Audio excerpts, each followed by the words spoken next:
السلام عليكم ورحمة الله وبركاته.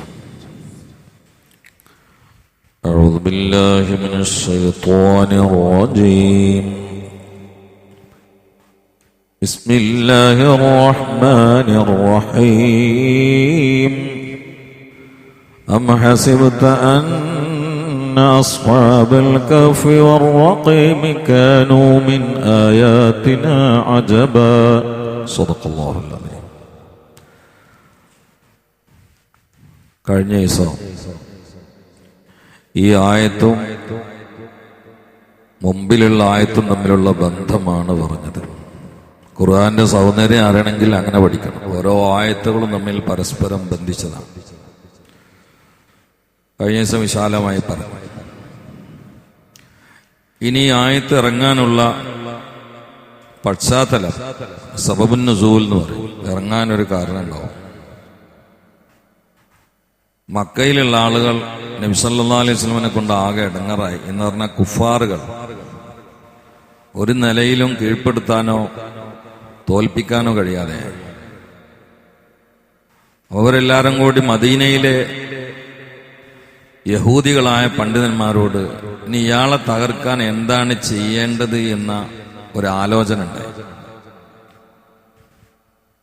അപ്പൊ അവര് പറഞ്ഞു കൊടുത്തു, നിങ്ങൾ ആ മനുഷ്യനോട് 3 കാര്യം ചോദിക്കുക. 2 മറുപടി പറയുകയും 1 പറയാതെ ഒഴിഞ്ഞു മാറുകയും ചെയ്താൽ അയാൾ ഈ കാലഘട്ടത്തിന്റെ നബിയാണെന്ന് ഉറപ്പിച്ചോളി. വേറൊരു വർത്താനമില്ല, അത് നബി തന്നെയാണെന്ന്. ആ 3 കാര്യങ്ങളിൽ 1 ദുൽഖർനൈൻ എന്ന മഹാനെ കുറിച്ചുള്ള ഒരു അന്വേഷണമാണ്. 2 അസ്ഹാബുൽ കഹ്ഫ് ആരാണ്, എന്താണ്, എത്രയാണ് എന്ന കൃത്യവിവരം ചോദിക്കാനാണ് പറഞ്ഞത്. 3 റൂഹിനെ കുറിച്ച്. അതിൽ ദുൽഖർനൈനെ കുറിച്ചും അസ്ഹാബുൽ കഹ്ഫിനെ കുറിച്ചും പറഞ്ഞു തരികയും റൂഹിനെ കുറിച്ചുള്ള ഒഴിഞ്ഞു മാറുകയും ചെയ്താൽ അത് നബി തന്നെയാണ്, എന്നെ സംശയിക്കുന്നു വേണ്ട. അപ്പൊ ആ നിലയിൽ ചോദിച്ച് പരാജയപ്പെടുത്താം, കീഴ്പ്പെടുത്താം എന്ന നിലയിൽ ബമ്പിൽ വന്നാണ് വരും. എന്നിട്ട് നബി സല്ലല്ലാഹു അലൈഹി വസല്ലമയോട് അയാൾ പറഞ്ഞു കൊടുത്ത ഈ 3 ചോദ്യങ്ങൾ ചോദിച്ചു. അപ്പൊ ഹബീബായ സല്ലല്ലാഹു അലൈഹി വസല്ലം പറഞ്ഞു, ഞാനത് നാളെ പറഞ്ഞുതരാം, നാളെ വരും. ഇൻഷാ അല്ലാഹ് എന്ന് പറഞ്ഞില്ല, നാളെ ഞാൻ പറഞ്ഞുതരാം ഇൻഷാ അല്ലാഹ് എന്ന് പറഞ്ഞില്ല. ഇതിന്റെ കാരണത്താൽ അള്ളാഹു തആല 40 ദിവസം നബി ഇസ്ലാമിനെ വൈക്ക പറഞ്ഞില്ല. അള്ളാഹ്ക്ക് ഒന്നൊരു വിഷയമല്ല, നമ്മളെ ബേജാറൊന്നും അള്ളാഹ്ക്കില്ല. എന്റെ ഹബീബ് നാളെ പറഞ്ഞുതരാന്ന് പറഞ്ഞിട്ട് ഇനി നാളെ പറഞ്ഞിട്ടില്ലെങ്കിൽ ഇസ്ലാമെന്ന് ആൾക്കാർ പോകൂലേ, പോയാ എന്താ അള്ളാഹ്ക്ക്? ഇപ്പൊ ചില ആൾക്കാരെ ബേജാറ് പോക്കുക. എല്ലാരും കൂടിയാണ്ട് മുസ്ലിമീങ്ങളായി, അള്ളാഹ്ക്ക് വല്ല നേട്ടമുണ്ടോ? എല്ലാരും കൂടിയാണ്ട് എക്സ് മുസ്ലിമീങ്ങളായി, വല്ല നഷ്ടമുണ്ടോ? അവനാന്റെ കാര്യത്തിന് വേണമെങ്കിൽ ഇരിപ്പിട നന്നായിക്കോളി എന്നല്ലാതെ അതൊന്നും അള്ളാഹ് എന്തിച്ചില്ല. അപ്പൊ ചില ആൾക്കാരുടെ പ്രസംഗത്തിലൊക്കെ അപ്പൊ അങ്ങനെ കാണുന്നുണ്ട്. ആൾക്കാര് അങ്ങനൊന്നുമില്ല, പറയാനുള്ള ഹക്കാണെങ്കിൽ പറയണം, അല്ലെങ്കിൽ പിന്നെ മിറാജ് ഉണ്ടാൻ പറ്റും. മിറാജിന്റെ വിഷയം അവതരിപ്പിച്ചപ്പോ ചില ആൾക്കാർ എക്സ് മുസ്ലിമീങ്ങളായി അന്ന് ചരിത്രമാണ്. ഇത് നമുക്ക് ഉൾക്കൊള്ളാൻ പറ്റില്ല അറിഞ്ഞു. ഇത് അള്ളാഹ്ക്ക് അറിയില്ല, ഒരു പുറത്തു പോകുന്നു തുമ്പിയ പോണ മൂക്കാണെങ്കിൽ കണ്ട് പോട്ടെ എന്ന്. ഇവിടെ എല്ലാരും കൂടി നടക്കേണ്ട ആവശ്യമുണ്ടോ? ഇവിടെ ഇതിനുള്ള ആൾക്കാർ മതി. ഇപ്പൊ തന്നെ ഹൗസ് ഫുള്ളാണ്. ഇപ്പൊ യുക്തിവാദികളൊക്കെ പറയണത് എങ്ങനെയാണ്? നമ്മൾ ആ ആയത്ത് കണ്ടിട്ട് ഇസ്ലാം ഇത് ഇന്നും തുടങ്ങിയല്ല, അന്ന് തന്നെ അങ്ങനെയാണ്. പിന്നെ ഇന്നത്തെ കാര്യം പറയണോ? ഇവര് ഈ തുടങ്ങണ ഇപ്പൊ ഇന്നത്തെ പരിപാടിയല്ല, നേരത്തെ അങ്ങനെ ഉണ്ട് എന്ന്. അതല്ല അല്ലദീന യുഅ്മിനൂന ബിൽ ഗൈബി എന്നല്ല പറഞ്ഞേ. ഇത് ശാസ്ത്രീയമായ മാനം വെച്ചുകൊണ്ട് മാത്രം വിശ്വസിക്കണം എന്ന് തീരുമാനം എടുക്കുന്ന ആൾക്കാരൊന്നും ദീനിൽ പിടിച്ചിക്കാൻ പറ്റൂല. ഇത് സൂറത്തുൽ ബഖറയിൽ തന്നെ അള്ളാഹ് പറഞ്ഞു. അതുകൊണ്ടല്ലേ അല്ലദീന യുഅ്മിനൂന ബിൽ ഗൈബി എന്ന് പറഞ്ഞ അർത്ഥം എന്താ?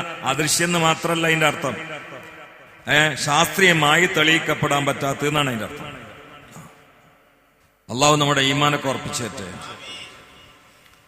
അപ്പൊ ഇവർ ഈ 3 ചോദ്യങ്ങളായിട്ട് വന്നു.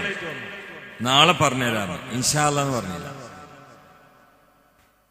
തെറ്റല്ല, കാരണം മുത്തനബിന്റെ അടുത്ത് തെറ്റ് വരൂല. ഒരാളിപ്പോ ഇൻഷാ അല്ലാഹ് എന്ന് പറയില്ല എന്നുള്ളത് തെറ്റാണോ? തെറ്റില്ല. ഇപ്പൊ നിങ്ങൾ എന്നോട് എന്തെങ്കിലും ചോദിച്ചു, ഞാൻ നാളെ വരാന്ന് പറഞ്ഞാൽ കറാഹത്തില്ല, ഹറാമില്ല. പക്ഷെ ഇൻഷാ അല്ലാ എന്ന് പറയലാണ് അഭികാമ്യം. അപ്പൊ അഭികാമ്യമുള്ളൊരു കാര്യം മുത്തനബി എന്താ ചെയ്യാത്തതെന്ന്, അതാണ് ശാരീന്റെ പ്രത്യേകത. ഇൻഷാ അല്ലാ എന്നതിന്റെ ഗുണം അറിയണമെങ്കിൽ ഒന്ന് മുത്തനബിയെ കൊണ്ട് അള്ളാഹു തആല അങ്ങനെ വരുത്തണം. അപ്പൊ അള്ളാഹു തആല അതിനുള്ള സംവിധാനം ഒരുക്കും. അതാണ് അവിടുന്ന് പഠിക്കാനുള്ളത്. നാളെ ഒരാൾ എന്നോട് വിളിച്ചു ചോദിച്ചു, മുത്തനബിക്ക് മറവി ഉണ്ടാവുമെന്ന് ചോദിച്ചു. അപ്പൊ ഞാൻ പറഞ്ഞു, ദീനിന്റെ കാര്യത്തിന് അള്ളാഹു തആല മറവിട്ട് കൊടുക്കുന്ന. അയാളെ ചോദ്യം എവിടേക്കാ പോണെന്ന് എനിക്കറിയാം. ദീനിന്റെ കാര്യത്തിന് ശരീഅത്തിന്റെ ആവശ്യത്തിന് മറവിട്ട് കൊടുക്കും, അല്ലെങ്കിൽ ഉണ്ടാവില്ല. അയാളൊന്ന് വിശദീകരിക്കുമെന്ന് വെച്ചു. നിസ്കാരത്തിൽ മറന്നിട്ടുണ്ട്. അപ്പൊ നിസ്കാരത്തിൽ മറന്നാൽ എന്താണ് മസ്അല എന്ന് പിന്നീട് വരുന്ന ഇമാമിയങ്ങൾക്ക് അറിയണമെങ്കിൽ ഇവിടെ ആദ്യം മറവി നടക്കണം. അങ്ങനെയാണ് സൈനബ ബീവിനെ വിവാഹം കഴിച്ചത്. ദത്തുപുത്രന്റെ ഭാര്യയാണ്. അക്കൊന്ന് ഭയങ്കര കൊടുമ്പിരി കൊള്ളുന്ന കാര്യമാണ്. ഇപ്പൊ യുക്തിവാദികളൊക്കെ ഇങ്ങനെ പറഞ്ഞിട്ട് നമ്മളിൽ തന്നെ കുറെ ആൾക്കാർക്ക് വസ്വാസാവുക. ദത്തുപുത്രന്റെ ഭാര്യ തന്നെയാണ്. അള്ളാന്റെ പ്ലാൻ എന്താ അറിയോ? അന്ന് അടിമയുടെ ഭാര്യ യജമാനന്റെ മോളാന്നുള്ള വിശ്വാസമാണ്. അത് മൂടർച്ച വിശ്വാസം. അത് നീങ്ങിപ്പോവില്ല. അത് കൗലോണ്ട് നീങ്ങിപ്പോവില്ല. അപ്പൊ ഫെയിലോണ്ടാണ് തിരുത്തിയതാണ്. അതാണ് അള്ളാന്റെ ലക്ഷ്യം അവിടെ. അത് മനസ്സിലാക്കണമെങ്കിൽ 100 തലേക്ക് കയറണം. അല്ലെങ്കിലോ ഖുർആന്റെ പരിഭാഷ വായിച്ച ഇസ്ലാം എന്നാണ് പുറത്തു. ഈ ദത്തുപുത്രന്റെ ഭാര്യനെ കല്യാണം കിക്കേ എന്ന് പറയും. അതിന്റെ അടിസ്ഥാനം മനസ്സിലാക്കിയ യഖീൻ ഇങ്ങനെ കൂടും. അള്ളാന്റെ പരിപാടി മനസ്സിലാക്കിയ ആ കൂട്ടത്തിൽപ്പെട്ട ഒന്നാണിത്. ഇൻഷാ അല്ലാ എന്ന് പറയാത്ത ആളൊന്നല്ല മുത്തുനബി. അത് മറക്കണ ഒരു അവസ്ഥയില്ല. പക്ഷെ എന്തുകൊണ്ട് വന്നു? പിന്നീട് വരുന്ന ആളുകൾക്ക് ഇൻഷാ അല്ലാ എന്നതിന്റെ ഗൗരവം അറിയണമെങ്കിൽ ആ സമയത്തൊന്ന് മറക്കണം. അപ്പൊ അവിടെ അതാ ഞങ്ങൾ വിശദീകരിക്കുന്നത്. ഇൻഷാ അല്ലാ എന്ന് പറഞ്ഞില്ല. അപ്പൊ അള്ളാഹു തആല അതിന് 15 ദിവസം എന്നുള്ള അഭിപ്രായമുണ്ട്, 40 ദിവസം എന്നുള്ള അഭിപ്രായമുണ്ട്. വഹി പിന്നെ ഇറങ്ങിയില്ല. പിന്നെ വന്നതാണ് ഇത്. കാരണം അവര് ചോദിച്ച 3 കാര്യങ്ങളുണ്ട്. ഒന്ന് അസ്ഹാബുൽ കഹ്ഫ്, 2 ദുൽഖർനൈൻ. ഇത് രണ്ടിനും സൂറത്തുൽ കഹ്ഫിൽ അള്ളാഹു തആല ഉത്തരം കൊടുത്തു. അവിടെ അള്ളാഹു തആല തുടങ്ങണത് എങ്ങനെയാണ്? അം ഹസിബത അന്ന അസ്ഹാബൽ കഹ്ഫി വറഖീം കാനൂ മിൻ ആയാതിനാ അജബാ.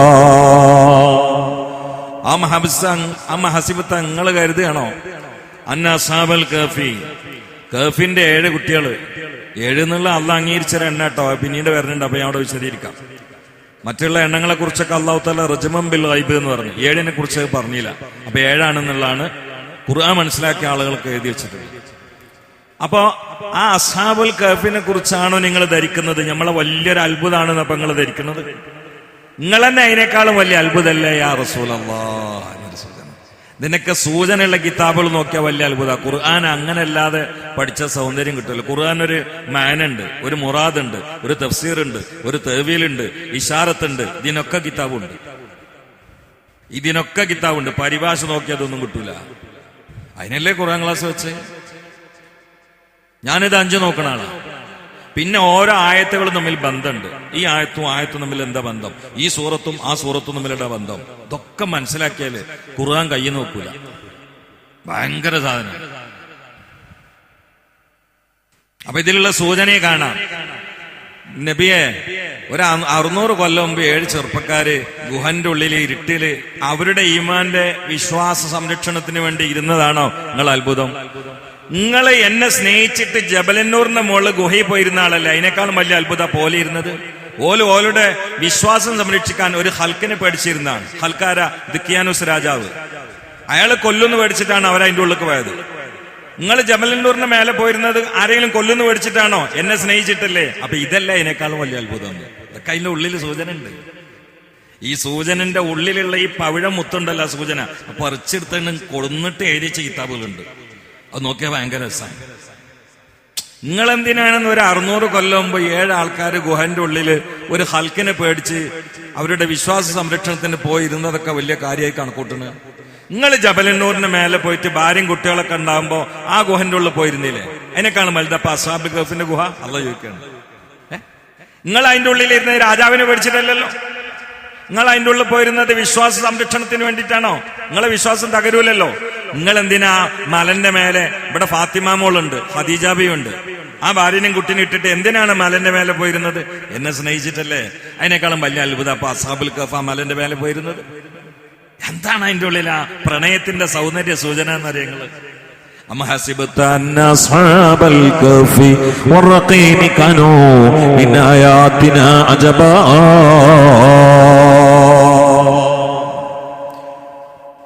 എന്നാ ഞാൻ അവരെ കുറിച്ച് നമ്മളൊന്ന് മനസ്സിലാക്കണം കേട്ടോ. നമുക്ക് അതിൽ ഒരുപാട് പാടുണ്ട്. അസ്ഹാബുൽ കഹ്ഫിൽ നിന്ന് ധാരാളം പാഠമുണ്ട്. നമ്പർ 1,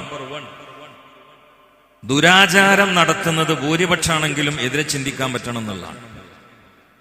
അങ്ങനെയാണ് ഇപ്പത്തെ ഒരു വർത്തമാനത്തിനെതിരാണത്. നമ്മൾ പറയും എന്താ ചെയ്യാ, എല്ലാരും അങ്ങനെ ആയില്ലേ. ഒരു കല്യാണ മട്ടത്തിൽ നടക്കണില്ല, ആർഭാടം, കളിയും ചാട്ടവും ഗാനമേളയും. എന്താ ചെയ്യണ, പോയി തിന്നല്ലാതെ എല്ലാരും അങ്ങനെയല്ലേ, കാലം കയ്യിന്ന് പോയില്ലേ എന്ന് പറയും. അതിനെതിരാണ് സൂറത്തുൽ കഹ്ഫ്. ഈ 7 ചെറുപ്പക്കാർക്ക് പറഞ്ഞൂടെ, നമ്മളെന്താട്ടണേ, എല്ലാരും അങ്ങനല്ലേ, രാജാവും അങ്ങനല്ലേ എന്നല്ലല്ലോ അവർ ചിന്തിച്ചത്. ഇത് ശരിയല്ല കേട്ടോ, ഇത് ശരിയല്ല. ഇതാണ് ആൺകുട്ടികൾ. ഈ പോക്ക് ശരിയല്ല, നമ്മളെ നാടിന്റെ കൾച്ചർ ശരിയല്ല. അതിന് കൂടുതൽ വേണ്ട, എണ്ണം മതി, എണ്ണം മതി. സ്ഥലമൊന്നും ഞാൻ പറഞ്ഞില്ല. ഒരിക്കൊരു നാട്ടില് ഈ ആദി ഗാനമേള അത് ഇത് വലിയ കുതുകലുണ്ടായിരുന്നു. അതിനെതിരെ ബോധമുള്ള കമ്മിറ്റിയിൽപ്പെട്ട ചില സുഹൃത്തുക്കളും അങ്കുലീപരിതമായ ചെറുപ്പക്കാരും മാത്രം ഒത്തു. ആ പ്രധാനപ്പെട്ട ഒരാളിനോട് പറഞ്ഞു, ആ നാട്ടിലുള്ള പ്രധാനപ്പെട്ട ഒരാളിനോട് പറഞ്ഞു, ഇവർക്ക് എന്താ ചെയ്യാൻ പറ്റുകയെന്ന് വെച്ചാൽ, നമ്മളെ നാടിൽ ഗ്രസിച്ച് വ്യാപിച്ച് കിടക്കുന്ന ഈ കൾച്ചറിനെതിരെ ഈ ഈയാമ്പാറ്റകൾക്ക് എന്താ ചെയ്യാൻ പറ്റുക? ഞാൻ പറഞ്ഞു, അവരായിരിക്കും ഒരു കാലത്ത് നിങ്ങളെ കീഴ്പ്പെടുത്തുന്നവർ എന്ന് പറഞ്ഞു. ഇന്നാ നാട് അങ്ങനെയാണ്, ഇന്നാ നാട് അങ്ങനെയാണ്. ഒരു പക്ഷേ ഷരീഫ് അഷ്റഫിക്ക് ആ നാട് അറിയായിരിക്കും, അല്ലെങ്കിൽ ഞങ്ങളെ ഓർമ്മപ്പെടുത്തി കൊടുത്തോളാം. ഇന്ന് അവരുടെ കയ്യിലാണ് നാട്. അന്ന് ഇതിനു വേണ്ടി കമ്മിറ്റിയിൽ ആരൊക്കെ കൂടെ ഉണ്ടായിരുന്നോ അവരും കൂടെ നിന്നിരുന്ന ആ ചെറുപ്പക്കാരുടെയും കയ്യിലാണ് ആ നാട് ഇന്ന്. അപ്പൊ ഞങ്ങളെ കാണുമ്പോൾ ചോദിക്കലുണ്ട്, എങ്ങനെയുണ്ട്? അതുകൊണ്ട് വലിയ വീമ്പത്തനൊന്നും ആരും പറയുന്നില്ല. നാട്ടിലൊക്കെ അങ്ങനെയല്ലേ, നമ്മളെന്താ കാട്ടുക എന്നല്ല ചിന്തിക്കേണ്ടത്. പടച്ചോനെ തവക്കുലാക്കി ഇറങ്ങണ വേണ്ടത്. അപ്പൊ അള്ളാഹു തആല വിജയം തരും. അള്ളാഹിന്റെ സഹായം അവിടെ ഉണ്ടാവും. ഉസ്താദേ, നാട് മുഴുവനും ഹറാമിലും പലിശയിലുമാണ്, നാട് മുഴുവനും ലഹരിയിലാണ്, നാട് മുഴുവനും ആർഭാടത്തിലാണ്, ഗാനമേളയിലാണ്. എന്തപ്പോ ചെയ്യാൻ പറ്റുക? അങ്ങനെ ചിന്തിച്ചാൽ പിന്നെ എന്തിനാണെന്ന് പണീന്ന്? റബ്ബിനെ തവക്കുലാക്കി ഇറങ്ങണം. അപ്പൊ അള്ളാഹു തആല ഫത്ഹ് തരും. 7 ചെറുപ്പക്കാർ കൂടിയിരുന്നിട്ടാണ് ചിന്തിച്ചു, എടോ നമ്മളെ നാട്ടിലെ പോക്ക് ശരിയല്ല കേട്ടോ. എല്ലാരും ഈ രാജാവിന്റെ മുമ്പിൽ പോയി സുജൂദ് ചെയ്യേ, എല്ലാരും കുഫ്ർ പറയാ, കുഫ്ർ ചെയ്യാം. ഇത് ശരിയല്ല. സുജൂദ് അല്ലാഹ്ക്കേ പറ്റുള്ളൂ. ഒരു രാജാവിന്റെ മുമ്പിൽ നമ്മൾ സുജൂദ് ചെയ്യില്ല, നീക്കുന്നറിഞ്ഞു. ഈ 7 കുട്ടികൾക്ക് എന്താ ചെയ്യാൻ പറ്റുക? നാട് മുഴുവനും കുടുംബം മുഴുവനും രാജാവ് വരെ കൊല്ലാൻ വേണ്ടി തീരുമാനിച്ചു. അപ്പൊ പിന്നെ നമ്മള് പ്രശ്നം ഉണ്ടാക്കരുത്. മെല്ലെ നമ്മളെ ഈമാന്റെ നമ്മളെ തടി കാത്തിട്ട് പോവന്നെ വേണ്ടത്. എന്നാലും ആരടാ, നമ്മുടെ നാടിനെ കുറിച്ച് നമ്മൾ മനസ്സിലാക്കണം. ഇത് ഭൂരിപക്ഷം നമ്മളല്ല, ജനാധിപത്യ രാജ്യം. നമ്മള് ന്യൂനപക്ഷം. ഭരണം നമ്മുടെ കയ്യിലില്ല, കേന്ദ്രം നമ്മുടെ കയ്യിലില്ല. ഇവിടെ ആവശ്യമില്ലാത്ത കളി കളിച്ചിട്ട് ഇന്റെ ഈമാൻ കൊണ്ടാന്ന് പറഞ്ഞാൽ അത് സൂറത്തുൽ കഹ്ഫിനെതിരാണ്.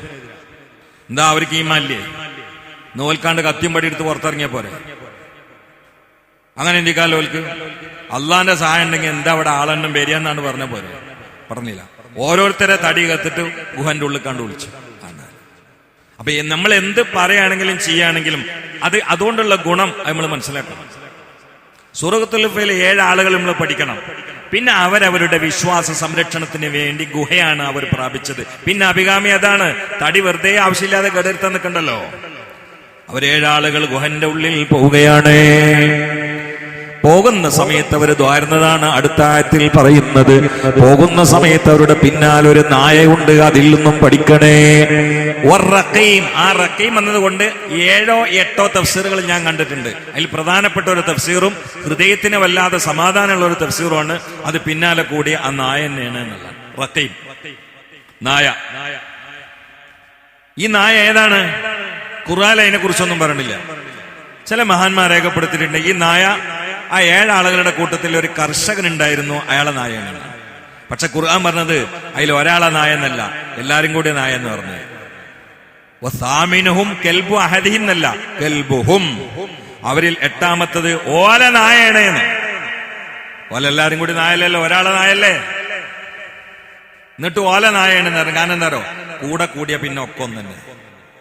കൂട്ടത്തിൽ ഒരാൾ അള്ളാഹു തള്ളൂല. അപ്പൊ ഈ സദസ്സൊക്കെ ഉണ്ടല്ലോ, ഈ സദസ്സിൽ ചിലപ്പോ എല്ലാവരും നല്ലവരായിക്കൊള്ളുന്നില്ല. എന്നെ പോലത്തെ പേടും ഉണ്ടാവൂലേ? അല്ല, ഉണ്ടാവൂലേ? ഈ സദസ്സിൽ ഇപ്പൊ എല്ലാവരും നല്ലവരാണോ? ഒന്നല്ലെങ്കിൽ ഞാൻ ഉണ്ടല്ലോ, ഇന്നെപ്പോലത്തെ ഏതെങ്കിലും ഒന്ന് രണ്ട് പേട് ഉണ്ടാവൂലേ? നാല് മുത്തനബി പറഞ്ഞ എന്താ അറിയോ? ലാ യഷ്കാ ജലീസും, കൂടെ ഇരുന്നോ പരാജയപ്പെടൂല മുഹമ്മദ് മുസ്തഫ. അതാണ് ഈ കൂട്ടത്തിന്റെ പ്രത്യേകത. ഒറ്റക്കാ ഗുണം കിട്ടൂല. അതുകൊണ്ടല്ലേ ജമാഅത്തിന് 27 ഡിഗ്രി ഒക്കെ കിട്ടുന്നത്. കൂട്ടം കൂടിയാ പിന്നെ വല്ലാതെ പേടിക്കണ്ട.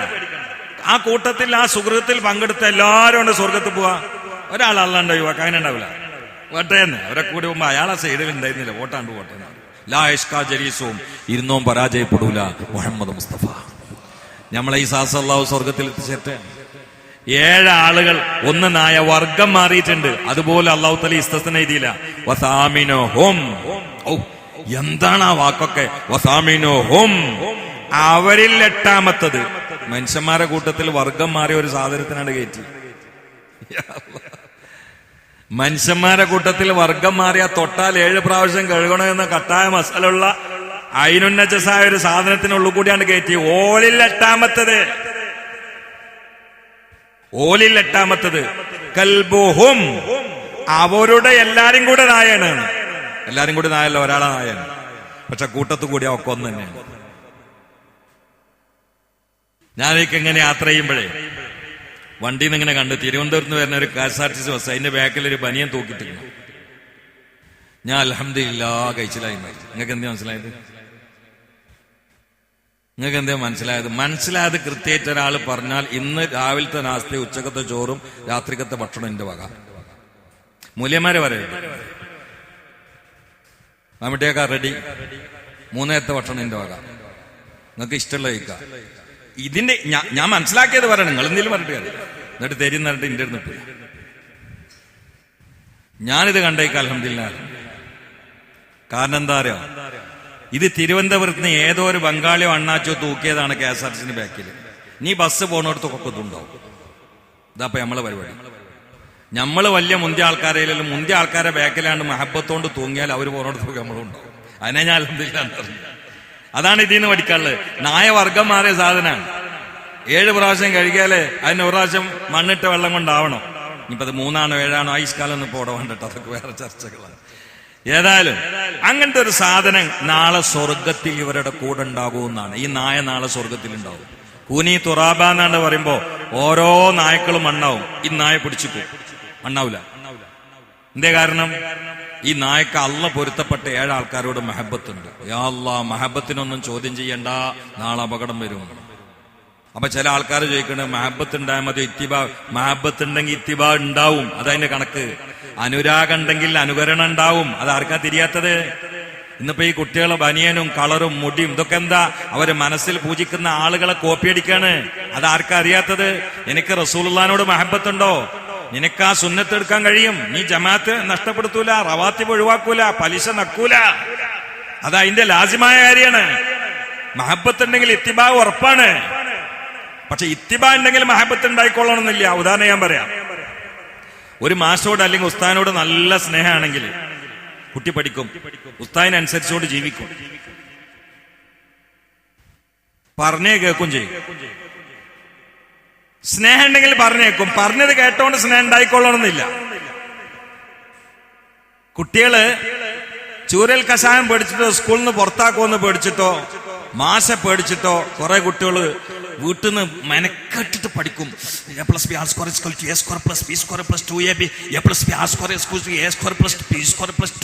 പണ്ടാറം നമ്മളെ ബാപ്പുമാഷ് പറഞ്ഞു വേണ്ട, അതിന്റെ ഇടക്ക് പണ്ടാറെന്നും പറയും ബാപ്പുമാഷ്. അപ്പൊ മാഷ് പഠിച്ചു വരാൻ പറഞ്ഞത് പഠിക്കണ്ട, അതിന്റെ ഇടക്ക് മാഷ പണ്ടാറെന്നും പറയുന്നുണ്ട്. പറഞ്ഞതനുസരിക്കേണ്ട സ്നേഹം ഇട്ടില്ലേ? അപ്പൊ ഇത്തിബാ ഉണ്ടെങ്കിൽ മഹബത്ത് ഉണ്ടായിക്കൊള്ളണമെന്നില്ല. മഹബത്ത് ഉണ്ടെങ്കിൽ ഇത്തിബാ ഉണ്ടാവും. അടിസ്ഥാന മഹബത്താണ്. മുത്തുനബിയോട് മഹബത്തുണ്ടോ? റസൂലുള്ളാഹിനെ ഫോക്കസ് ചെയ്യും. അള്ളാഹു തൗഫീഖ് ചെയ്യട്ടെ, അള്ളാഹു തൗഫീഖ് ചെയ്യട്ടെ. അപ്പൊ മഹബത്ത് അടിസ്ഥാനമാണ്. ഈ നായ നാളെ സ്വർഗത്തിലാണ്. നായയുടെ രൂപത്തിലല്ല, ആടിന്റെ രൂപത്തിലാണ്. എന്താ ഈ നായ സ്വർഗത്ത് പോകാൻ കാരണം? ഹജ്ജ് ചെയ്തിട്ടല്ല, ഉംറ ചെയ്തിട്ടല്ല, ഖുർആൻ ഖത്തം തീർത്തിട്ടില്ല.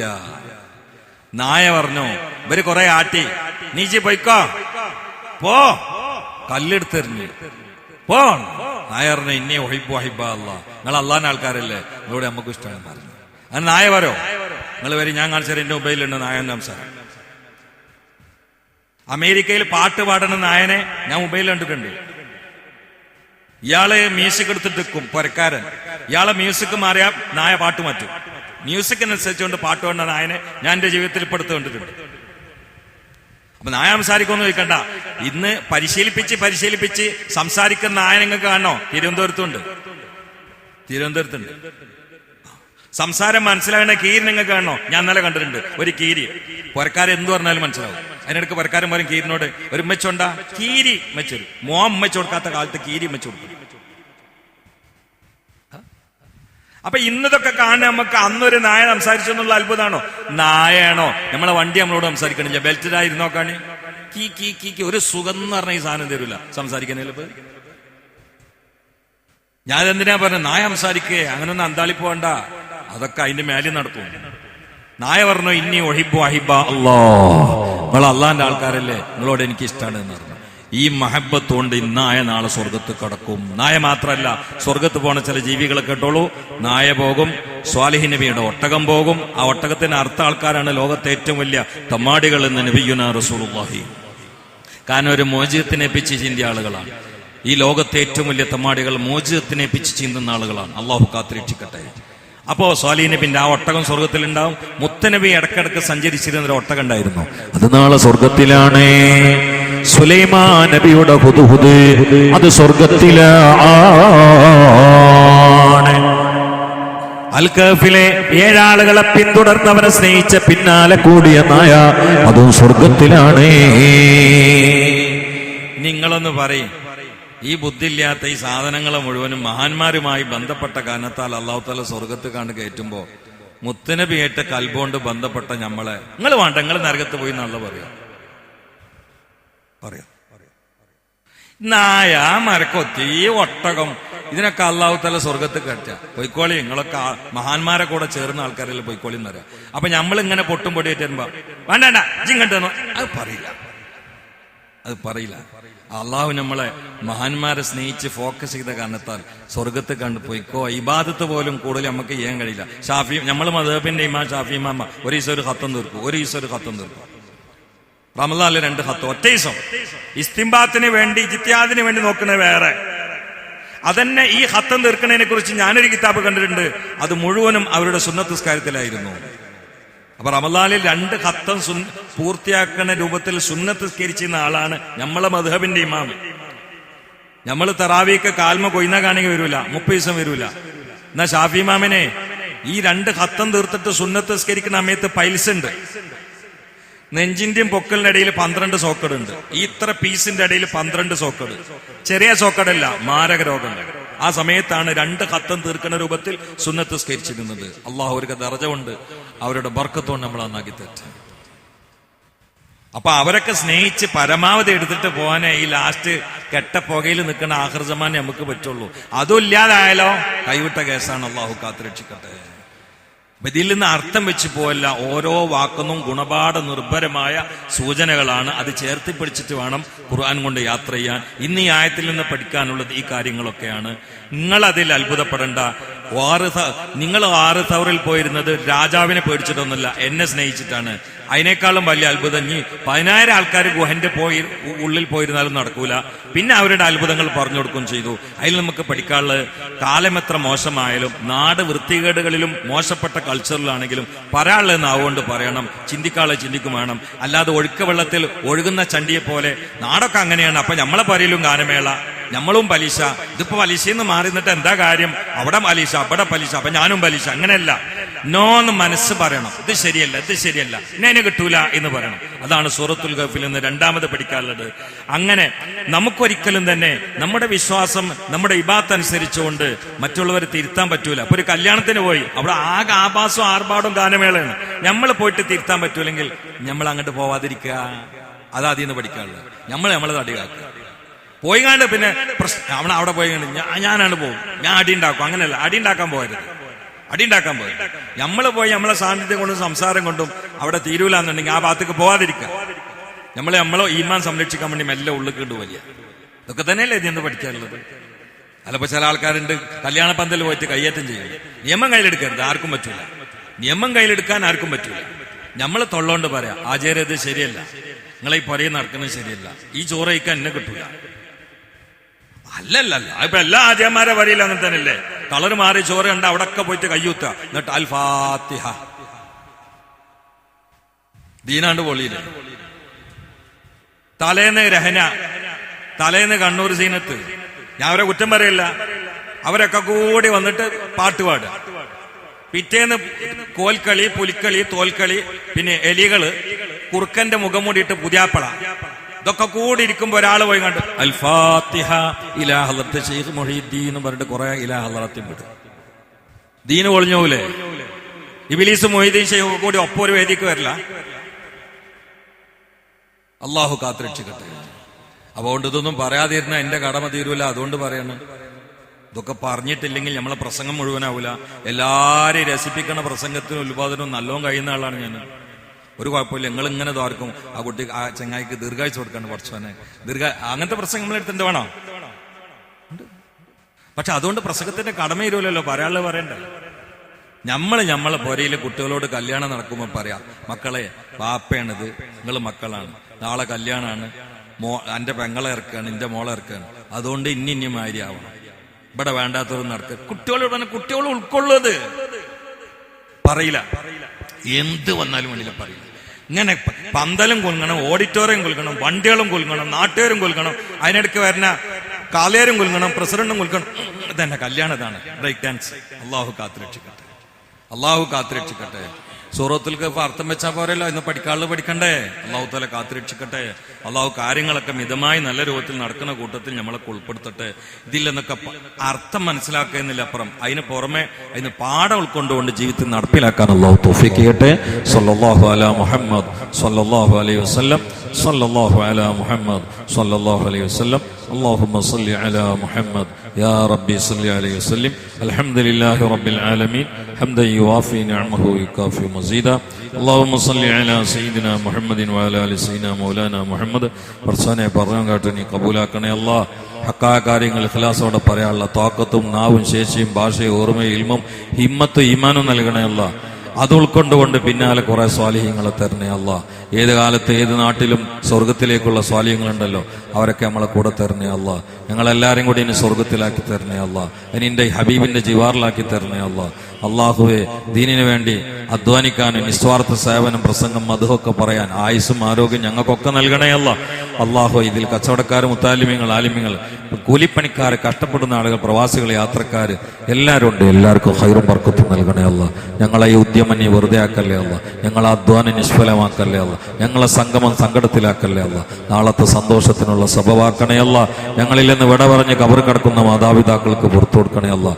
ഉസ്താദ്മാർക്ക് പുറത്തു കൊടുക്കണേ അല്ലാഹ്. പള്ളിയുടെ ചുറ്റുഭാഗത്തുള്ളവർക്ക് പുറത്തു കൊടുക്കണേ അല്ലാഹ്. അള്ളാഹുവെ, ദീനിനു വേണ്ടി സഹായിക്കുന്നവരെ സഹായിക്കണേ അല്ലാഹ്. ദഅവത്തിന് വേണ്ടി താങ്ങും തണലുമാകുന്ന ആളുകളെ നീ ഏറ്റെടുക്കണേ അല്ലാഹ്. അവരെ മുറാദുകളും ഹാസിലാക്കി കൊടുക്കണേ അല്ലാഹ്. പദ്ധതികൾ വിജയിപ്പിക്കണേ അല്ലാഹ്. ഷറുകളിൽ നിന്ന് കാത്തുരക്ഷിക്കണേ അല്ലാഹ്. അല്ലാഹുമ്മ ഉൻസുർ ഉമ്മത്ത സയ്യിദിനാ മുഹമ്മദ് വറഹം ഉമ്മത്ത സയ്യിദിനാ മുഹമ്മദ് തജാവസ് അൻ ഉമ്മത്തി സയ്യിദിനാ മുഹമ്മദ് اجعلنا من خيار أمته ومن محبيه. ربنا تقبل منا إنك أنت السميع العليم وتب علينا إنك أنت التواب الرحيم. آمين برحمتك يا أرحم الراحمين. وصلى الله تعالى وسلم على خير الخلق سيدنا محمد وآله وصحبه أجمعين. سبحان ربك رب العزة عما يصفون. سلام على المرسلين والحمد لله رب العالمين. السلام عليكم ورحمة الله.